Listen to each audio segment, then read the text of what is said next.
சட்டப்பேரவையில் பெரும்பான்மையை நிரூபித்த அடுத்த நாளே தாவேகாவுக்கு விழுந்த மிகப்பெரிய அடி. திமுகவை நோக்கி கூண்டோடு சென்ற தாவேகாவின் எம்எல்ஏக்கள் 107 எம்எல்ஏக்களில் இருந்து 89 குறைந்த தாவேகாவின் எம்எல்ஏக்கள். கூட்டணிகளை சேர்த்தாலும் பெரும்பான்மையை இழந்து நிற்கும் தாவேகா.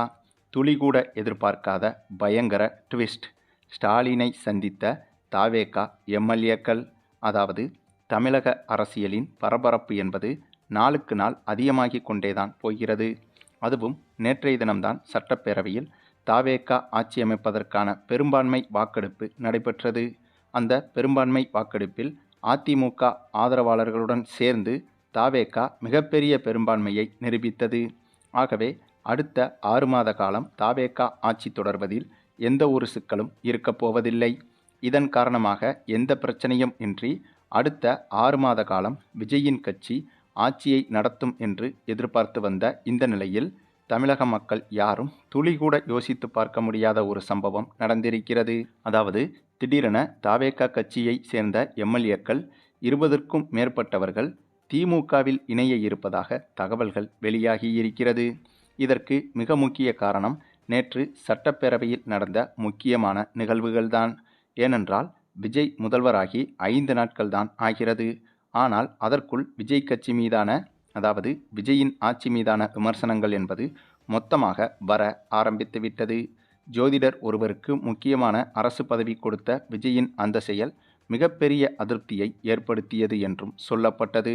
அதேபோல வெற்றி பெறுவதற்கு முன்பு வாக்குறுதிகளை வாரி வழங்கிவிட்டு இப்போது கஜானா காலியாக இருக்கிறது என்று விஜய் கூறியிருப்பது விஜய் மீதான நம்பிக்கையை பொதுமக்களிடம் குறைத்து வருகிறது.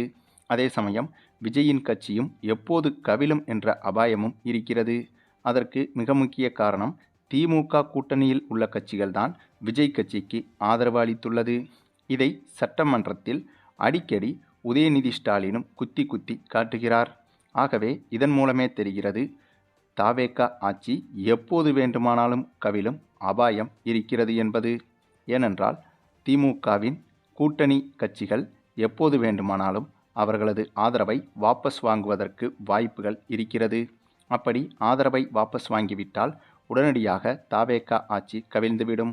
அது மட்டுமில்லாமல் முதல்வராக பொறுப்பேற்றதற்கு பிறகு விஜயின் செயல்பாடுகள் என்பது தனி அதிகாரத்தின் உச்சமாக இருக்கிறது என்ற குற்றச்சாட்டுகளும் தாவேகா கட்சிக்குள்ளேயே இப்போது பூதாகரமாக வெடித்துள்ளது. தாவேகா கட்சியில் இருக்கும் முக்கியமான சீனியர்கள் சிலர் முக்கியமான கருத்துக்களை கூறினாலும் அதை கூட விஜய் கேட்பதில்லை என்றும் சொல்லப்படுகிறது.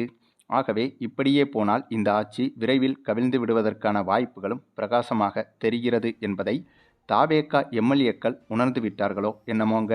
அதனால்தான் நேற்றிலிருந்து திமுக முக்கிய தலைவர்களிடம் தாவேகா எம்எல்ஏக்கள் அடுத்தடுத்து பேசி வருவதாகவும் 20க்கும் மேற்பட்ட தாவேகா எம்எல்ஏக்கள் திமுகவில் இணைய இருப்பதாகவும் தகவல்கள் வெளியாகியிருக்கிறது. அப்படி மட்டும் திமுகவில் 20க்கும் மேற்பட்ட தாவேகா எம்எல்ஏக்கள் இணைந்துவிட்டால் தாவேகா ஆட்சி உடனடியாக கவிழ்ந்துவிடும் அபாயமும் இருக்கிறது. அப்படி கவிழ்ந்துவிட்டால் ஒன்று மீண்டும் தேர்தல் நடைபெறும், அல்லது திமுக அதிமுக கூட்டணி போட்டு திமுக தலைவர் ஸ்டாலின் மீண்டும் முதல்வராக பதவியேற்பதற்கும் அதிக வாய்ப்புகள் இருக்கிறது. ஏனென்றால் ஆட்சி கவிழும் அபாயம் ஏற்பட்டுவிட்டால் திமுக எம்எல்ஏக்கள் வெற்றி பெற்ற ஏதேனும் ஒரு தொகுதியில் சம்பந்தப்பட்ட திமுக எம்எல்ஏ ராஜினாமா செய்துவிட்டு அந்த இடத்தில் முதல்வர் ஸ்டாலின் நின்று மீண்டும் தேர்தலை சந்தித்து வெற்றி பெற்றால் ஸ்டாலினே முதல்வராக மாறிவிடலாம். ஆக இதுபோன்ற சூழல் இப்போது தமிழக அரசியலில் உருவாவதற்கு அதிக வாய்ப்புகள் தெரிகிறது என்றும் அரசியல் விமர்சகர்கள் பலரும் கூறி வருகின்றனர்.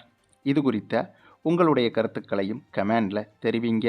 மேலும் இந்த வீடியோ பிடிச்சிருந்தா லைக் பண்ணுங்கள், மற்ற அனைவருக்கும் ஷேர் பண்ணுங்கள், மறக்காமல் நம்ம சேனலை சப்ஸ்கிரைப் பண்ணுங்கள்.